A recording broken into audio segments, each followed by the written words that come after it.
आपण या व्हिडिओमध्ये पेशंटला चेस्ट पीटी कशी द्यायची ते बघूया। तर सगळ्यात पहिले पेशंटला सरळ म्हणजे सुपाईन पोझिशनमध्ये लेटवायचं। तर हाताची पोझिशन अशी पोकळी म्हणजेच कप शेप हाते करून पेशंटला टॅपिंग सुरू करायची। पहिले साइड टॅपिंग,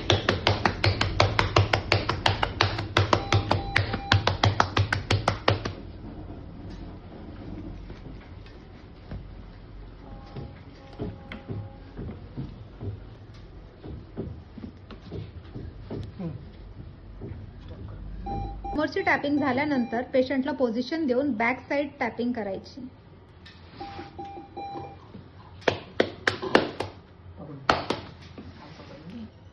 तर अशा पद्धतीने बॅक चेस्ट पीटी द्यायची।